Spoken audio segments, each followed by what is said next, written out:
کہ مولا علی کیا امت کے چچا نہیں ہیں؟ نبی علیہ السلام کے کزن ہیں، ان کو کبھی نہیں یہ کہیں گے امت کے چچا علی بن ابی طالب۔ اور ماموں بھی صرف انہوں نے ایک ہی پکڑا ہوا ہے، امت میں 32 کے قریب ماموں ہیں اسی رشتے کی وجہ سے، اور ان میں کئی ماموں ایسے ہیں جو قتل ہوئے ہیں ان ماموں کی وجہ سے، عبد الرحمن بن ابی بکر، محمد بن ابی بکر، تو اس لیے، اور عبداللہ ابن عمر ماموں کے ساتھ جو ہوا وہ تو قتل ہوتے ہوتے بچ گئے، میں نے بخاری کی حدیث 4108 بیان کر دی۔ تو اللہ کے بندو، اللہ سے ڈر جاؤ۔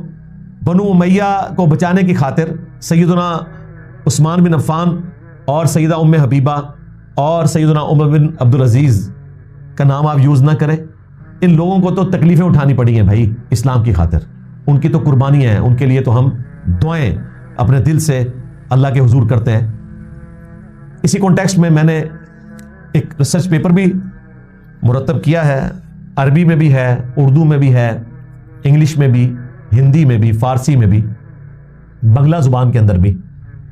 200 احادیث اکثر بخاری اور مسلم سے جمع کی ہیں۔ واقعہ کربلا کا حقیقی پس منظر 72 صحیح الاسناد احادیث کی روشنی میں، 72 کی نسبت شہدائے کربلا کی وجہ سے ہے، ادروائز احادیث 200 سے زیادہ ہیں۔ اس میں صرف 33 نمبر کے اوپر کم از کم 8 طرق میں نے غدیر خون کی حدیث کے جمع کیے ہیں، اور اس کو نمبر صرف دیا ہے 33 طرق 8 ہیں۔ لہٰذا اس پورے پمفلٹ میں 200 سے زیادہ حدیث ہیں، اکثر بخاری مسلم سے ہیں، اور ادر دین بخاری مسلم جو روایتیں ہیں جامع ترمذی، ابو داؤد، سنن نسائی، ابن ماجہ، حاکم، مصنف ابن ابی شیبہ، سنن کبریٰ، البیہقی اور باقی کتابوں سے، ان پہ باقاعدہ دور حاضر کے بڑے بڑے محدثین کی تحقیم لگی ہوئی ہے۔ شیخ زبیر لیزئی رحمہ اللہ تعالیٰ کی، شیخ البانی رحمہ اللہ کی، شیخ شعیب ارنوت رحمہ اللہ کی، اسی طریقے سے غلام مصطفیٰ ظہیر صاحب حفظہ اللہ تعالیٰ کی، ان سب لوگوں کی تحقیم میں نے باقاعدہ، شیخ سلیم اسد صاحب حفظہ اللہ تعالیٰ، ان کی تحقیم لگی ہوئی ہے۔ اسی طریقے سے ارشاد الحق عصری صاحب کی اس پہ تحقیم لگی ہوئی ہے۔ تو اپنی طرف سے میں نے کوئی تحقیم نہیں لگائی، کوئی ایک روایت بھی ایسی نہیں ہے کہ جو سب کے نزدیک ضعیف ہو سکتا ہے کہ بعض محدثین اسے صحیح سمجھتے ہو، دوسرے ضعیف۔ میں نے سب کو ایک جگہ اس لیے جمع کیا تاکہ جو لوگ البانی صاحب کے ساتھ متفق ہیں وہ اپنے حصے کی لے کے سائڈ پہ ہو جائیں، اور جو زبیر لیزئی صاحب سے متفق ہیں وہ اپنی لے کے سائڈ پہ ہو جائیں۔ لیکن اصل مقدمہ بخاری مسلم سے الحمدللہ ہم نے ثابت کر دیا ہے، یعنی کہ 2812 والا وہ آج ٹاپک نہیں ہے، کیونکہ پہلے ہی ملک کے حالات ایسے ہیں کہ میں اس طرف جانا نہیں چاہتا، وہ آلریڈی میں نے ریکارڈ کروا دیا ہے۔ آج ہم صرف فضائل پہ رہیں گے، میٹھی میٹھی باتیں کریں گے۔ بہرحال یہ جو ریسرچ پیپر ہے میرا، اس کے ساتھ مزید 8 ریسرچ پیپرز اور 9 اور 3 اذکار کارڈ، یہ 12 کا پیکج آپ بالکل فری منگوا سکتے ہیں آج کی ڈیٹ میں، یعنی کہ 21 جون 2026 بمطابق 5 محرم الحرام 1448 ہجری، صرف ڈاک کا خرچہ آپ نے دینا ہے 500 روپیہ۔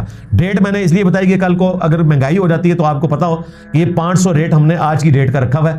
یہ 12 کے 12 ریسرچ پیپرز آپ کے گھر بالکل فری آئیں گے، صرف ڈاک کا خرچہ آپ نے دینا ہے، اور یہ کلرڈ پرنٹنگ میں ہے۔ ریفرنسز سارے ریڈ کلر کے ہیں اور لکھائی ساری بلیک کلر میں ہوئی ہے تاکہ آپ کو ریفرنس ڈھونڈنا بھی آسان ہو جائے۔ اس میں میں نے سیدنا عمر فاروق رضی اللہ تعالیٰ عنہ کی شہادت سے لے کر سیدنا حسین کی شہادت یعنی واقعہ کربلا تک جتنے واقعات ہیں وہ احادیث کی روشنی میں جمع کیے ہیں۔ اس میں شہادت عثمان کے اصلی اسباب بتائے ہیں، بنو امیہ کی تاریخ سے نہیں، بخاری مسلم سے، اور وہ اصلی سبب بنو امیہ کے گورنر ہیں۔ میں نے ایک ایک چیز ثابت کی ہے۔ پھر جنگ جمل، صفین، نہروان احادیث کی روشنی میں، اسی طریقے سے حضرت حسن کی صلح، حضرت معاویہ کا دور ملوکیت، اور اس کے بعد یزید کی ولی عہدی، اور پھر سیدنا حسین ابن علی کی شہادت۔ یہ 6 کریٹیکل ٹاپکس میں نے اس میں کور کیے۔ 200 احادیث کی روشنی میں یہ ریسرچ پیپر پڑھیں، اور ahlsunnatpak.com ہماری ویب سائٹ سے اگر آپ ڈاؤن لوڈ کرنا چاہیں تو اس کو ڈاؤن لوڈ کر کے خود بھی پڑھ سکتے ہیں۔ ہارڈ کاپی ضرور منگوائیں۔ صبح 9 سے لے کر شام 5 بجے تک ہماری اکیڈمی کا نمبر کھلا ہوتا ہے 032159000162۔ آپ کال بھی کر سکتے ہیں، واٹس ایپ کے اوپر بھی اپنا آرڈر لکھوا سکتے ہیں اپنے ٹیکسٹ میسیج کے ذریعے پوری تفصیل کے ساتھ، وہ انشاءاللہ تعالیٰ آپ کو گائیڈ کر دیں گے۔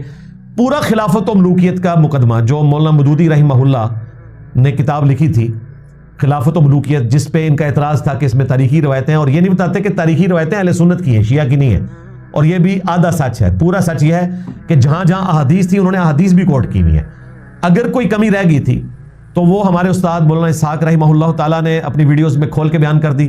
اس میں بھی اگر کوئی کمی تھی تو ہم نے ریٹن فارم میں یہ ریسرچ پیپر 32 صفحات کے اوپر، الحمدللہ یہ ریسرچ پیپر ہے کلرڈ پرنٹنگ میں 80 گرام پیج کے اوپر، یہ ضرور منگوائیں اور اسے پڑھیں تو انشاءاللہ تعالیٰ وہ ٹاپک جو آج میں نے سکپ کر دیا، وہ سارے کا سارا اس میں کور ہے۔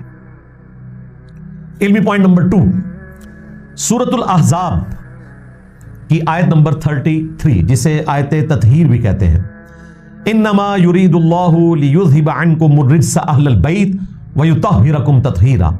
اے نبی کے گھر والو، اللہ تعالیٰ تو بس اتنا ہی چاہتا ہے کہ تم سے ہر طرح کی ناپاکی دور کر دے اور تمہیں خوب صاف ستھرا کر دے۔ اسے کہتے ہیں آیت تطہیر۔ قرآن پاک میں کانٹیکسٹ کے پوائنٹ آف ویو سے یہ امہات المومنین سے متعلق ہے آیت مبارکہ، اور اس میں کوئی شک نہیں ہے کہ امہات المومنین اہل البیت میں شامل ہیں۔ نبی علیہ السلام کی دنیا اور آخرت میں وہ بیویاں ہیں۔ نبی علیہ السلام نے اپنی کسی بیوی کو طلاق نہیں دی، ہاں ارادہ کیا تھا، لیکن جب انہوں نے نبی علیہ السلام کے ساتھ کمپرومائز کیا، پھر اللہ تعالیٰ نے انہیں حقیقی اہل بیت بنا دیا ہمیشہ کے لیے۔ پہلے وہ حقیقی اہل بیت نہیں تھی، کیونکہ بیوی اس وقت تک اہل بیت ہوتی ہے جب تک عقد میں ہو، طلاق دے دیں تو ختم، لیکن اولاد کو آپ آگ نہیں کر سکتے الا یہ کہ اولاد کافر ہو جائے۔ لیکن آج کی ڈیٹ میں امہات المومنین بھی حقیقی اہل بیت ہیں، جس طرح کے پنج تن پاک ہیں، کیونکہ انہوں نے نبی علیہ السلام کو چوز کیا۔ سورۃ الاحزاب میں جب آیات نازل ہوئی کہ اے نبی ان سے کہو کہ اگر دنیا کا مال چاہتی ہو تو میں تمہیں چھوڑ دیتا ہوں، اگر اللہ اس کا رسول اور آخرت کا گھر چاہتی ہو تو اسی فقر میں میرے نبی کے ساتھ گزارا کرو۔ بخاری مسلم میں تفصیل موجود ہے، امہات المومنین نے ہمارے محبوب علیہ السلام کو چنا دنیا اور آخرت میں، اسی لیے اللہ تعالیٰ نے اتنا بڑا ٹائٹل دیا ہے، النبی اولیٰ بالمؤمنین من انفسہم وازواجہ امہاتہم۔ نبی مومنین کی جانوں پر ان سے بڑھ کر حق رکھتے ہیں، اور نبی کی بیویاں امت کی مائیں ہیں، الحمدللہ۔ لہذا یہ معاملہ تو کلیئر۔ البتہ نبی علیہ السلام نے جو مسلمہ اہل بیت ہے، جن کا ذکر قرآن میں اس طریقے سے نہیں آیا تھا، وہ احادیث میں بیان کر دیا۔ قرآن میں اس لیے نہیں آیا کہ اولاد کا اہل البیت ہونا یہ مسلمہ ہے، اس کو بتانے کی ضرورت نہیں۔ قرآن پاک میں اللہ تعالیٰ نے اہل البیت کے حوالے سے جہاں پر ذکر کیا، وہاں پہ اولاد کا ذکر بھی موجود ہے۔ جس طرح کہ موسیٰ علیہ السلام کی جو سسٹر تھی، وہ موسیٰ علیہ السلام کے پیچھے گئی تھی اور کہا کہ میں تمہیں اہل البیت سے متعلق بتاتی ہوں جو کہ اس بچے کی پرورش کریں گے، اور موسیٰ علیہ السلام کو اللہ تعالیٰ نے واپس فرعون کی بیوی سے ان کی والدہ کی طرف لوٹا دیا۔ یہ مسلمہ اہل البیت ہیں علیہم السلام۔ بہرحال صحیح مسلم میں ہماری ماں سیدہ عائشہ سلام اللہ علیہا نے اس حدیث کو روایت کیا کہ نبی صلی اللہ علیہ وآلہ وسلم ایک دن اپنے گھر سے اس حال میں برآمد ہوئے کہ آپ نے ایک منقش چادر کالے رنگ کی اوڑھی ہوئی تھی، جس پہ ہنڈیا کی مانند، جس طرح اونٹ کے کجاوے ہوتے ہیں اس کی مانند ڈیزائن بنے ہوئے تھے، کالی چادر تھی۔ اتنے میں حسن ابن علی آئے تو نبی علیہ السلام نے اپنی اس چادر کے نیچے ان کو لیا، پھر حسین ابن علی آئے ان کو لیا، پھر سیدہ فاطمہ آئی ان کو لیا، پھر مولا علی آئے ان کو لیا، اور پھر آپ صلی اللہ علیہ وآلہ وسلم نے یہی آیت مبارکہ آیت تطہیر پڑھی، انما یرید اللہ لیذھب عنکم الرجس اہل البیت ویطہرکم تطہیرا۔ اے نبی کے گھر والو، اللہ تعالیٰ تو بس اتنا ہی چاہتا ہے کہ تم سے ہر طرح کی ناپاکی کو دور کر دے اور خوب صاف ستھرا کر دے۔ اب حیران کن بات دیکھیں کہ سیدہ عائشہ اس چادر کے نیچے نہیں تھی، اس کے باوجود انہوں نے اس حدیث کو بیان کیا۔ یہ ان کی اہل البیت کے ساتھ عقیدت کا معاملہ تھا، ورنہ امبیرسمنٹ بھی ہو سکتی ہے کہ میں چادر کے نیچے نہیں ہوں۔ اسپیسیفکلی نبی علیہ السلام نے جب ایک محبت کا اظہار فرمایا، اگرچہ آپ کا اہل البیت ہونا ثابت ہے، قرآن پاک سے ثابت ہے، تو سیدہ عائشہ نے اس حدیث کو، جسے حدیث قصہ چادر والی حدیث کہا جاتا ہے، بیان کرنے میں کوئی کنجوسی اختیار نہیں کی۔ تو اس حدیث سے یہ بھی پتہ چلا کہ جو پنجتن پاک کا کنسپٹ ہے وہ اما عائشہ نے روایت کیا ہے۔ نبی علیہ السلام کے ساتھ 4 ہستیاں، سیدہ فاطمہ، سیدنا حسن حسین اور مولا علی علیہ السلام اجمعین، اور نبی علیہ السلام 5ویں ہوئے۔ یہ ہے پنجتن پاک۔ کہتے ہیں پنجتن پاک میں پے جو ہے یہ تو عربی میں ہوتی نہیں ہے بھائی، حق 4 یار میں جو چے ہے وہ بھی عربی میں نہیں ہوتی، تو وہ خلفائے راشدین حق 4 یار یہ ٹرم ہے، اسی طریقے سے پنجتن پاک بھی ایک ٹرم ہے۔ آپ ویسے اہل البیت کی ٹرم استعمال کر لیں اگر آپ نہیں کرنا چاہتے، بہرحال ٹرم استعمال کرنے میں کوئی حرج نہیں۔ اس حدیث سے نبی علیہ السلام کی کالی چادر ثابت ہو گئی، اور ان ناسبیوں کا رد ہو گیا جو کہتے ہیں کالا لباس جہنمیوں کا لباس ہے۔ نبی علیہ السلام کی مبارک چادر کالی تھی، نہ تو میں کہتے ہیں کالی کملی والے، لیکن ویسے کہتے ہیں کالا لباس جہنمیوں کا ہے۔ اس سے ایک سٹیپ آگے سیدہ عائشہ کی بڑی بہن اسماء بنت ابی بکر صحیح مسلم میں یہ روایت کر رہی ہیں کہ نبی علیہ السلام کا ایک کالا جبہ تھا، کسروانی طیالسی، پرشین امپائر کا جبہ۔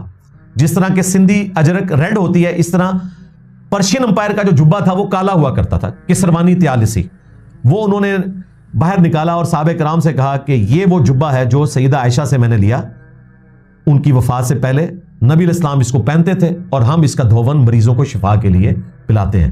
نبی علیہ السلام کا اپنا کرتا مبارک کالے رنگ کا، چادر بھی کالی، کرتا بھی کالا۔ صحیح مسلم میں ایک اور حدیث ہے، ایک صحابی کہتے ہیں گویا کہ وہ منظر آج بھی میری آنکھوں کے سامنے ہے کہ نبی علیہ السلام نے اس حال میں ہمیں خطبہ دیا، منبر پر آپ تشریف لائے کہ آپ نے کالے کلر کی پگڑی پہنی ہوئی تھی اور اس کے 2 شملے شانوں کے درمیان چھوڑے ہوئے تھے، 2 شملے۔ اور صحیح مسلم میں ہی ایک اور حدیث ہے کہ فتح مکہ کے موقع پر جب نبی علیہ السلام داخل ہوئے مکہ شریف میں تو آپ نے کالے رنگ کی پگڑی باندھی ہوئی تھی۔ تو آپ کی پگڑی بھی کالی ہوگی، آپ کی چادر بھی کالی، آپ کا کرتا مبارک یعنی کہ جبہ بھی کالا۔ ایک سٹیپ اور آگے، المستدرک للحاکم میں صحیح سند سے یہ روایت ہے، مسند احمد میں بھی ہے مرفوعاً، لیکن وہ روایت کمزور ہے۔ جو صحیح سند ہے وہ حاکم میں ہے موقوفاً سیدنا ثوبان رضی اللہ تعالیٰ عنہ سے کہ جب تم خراسان سے کالے جھنڈے آتے ہوئے دیکھو تو اس لشکر کا استقبال کرنا، ان میں اللہ کا خلیفہ مہدی ہوگا۔ یعنی کہ نبی علیہ السلام کی اولاد میں سے جو آخری مجدد ہیں اور اہل تشیع اور اہل سنت کے درمیان کامن ہستی ہیں، امام محمد بن عبداللہ المہدی رضی اللہ تعالیٰ عنہ علیہ السلام، ان کا جھنڈا بھی کالا ہوگا۔ تو جھنڈا بھی ثابت ہو گیا، پگڑی بھی ثابت ہو گئی، کرتا بھی ثابت ہو گیا، چادر بھی ثابت ہو گئی، پیچھے کوئی چیز نہیں بچی۔ البتہ وائٹ پگڑی پہننا بھی صحابہ کرام سے ثابت ہے، بلکہ المستدرک للحاکم میں آتا ہے عبد الرحمن بن عوف کہتے ہیں کہ میں نے کالے رنگ کی پگڑی باندھی ہوئی تھی، تو نبی علیہ السلام نے وہ کالی پگڑی اپنے مبارک ہاتھوں سے کھولی اور مجھے خود اپنے ہاتھوں سے سفید پگڑی باندھی اور ایک چپے کے برابر اس کا شملہ چھوڑا، جس طرح میں نے چھوڑا ہوا ہے۔ 2 شملے چھوڑنا بھی سنت ہے، ایک بھی چھوڑ سکتے ہیں، لیکن شملہ ضرور چھوڑنا ہے۔ یہ صدل ہے، اور اس حدیث کو عبداللہ ابن عمر سے جب کسی نے پوچھا یہ صدل کرنا کیسا ہے تو انہوں نے کہا کہ یہ سنت ہے، نبی علیہ السلام نے ایسے کیا تھا عبد الرحمن بن عوف کے ساتھ، اس میں وائٹ پگڑی کا ذکر ہے۔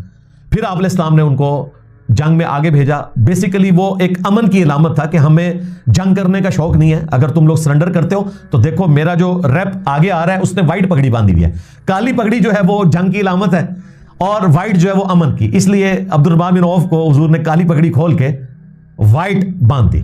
تو دونوں پگڑیاں ثابت ہیں۔ اہل تشیع نے اس میں غلو کیا ہے، وہ کہتے ہیں کالی پگڑی صرف سید باندھیں گے اور غیر سید جو ہے وہ وائٹ باندھیں گے۔ اسی لیے آپ دیکھیں جواد نقوی صاحب آپ کو کالی پگڑی میں نظر آئیں گے، لیکن امین شہیدی صاحب بیچارے ہمیشہ آپ کو وائٹ پگڑی میں نظر آئیں گے، چونکہ وہ سید نہیں ہے، ان کو کالی پہننے کی اجازت ہی نہیں ہے بڑوں کی طرف سے۔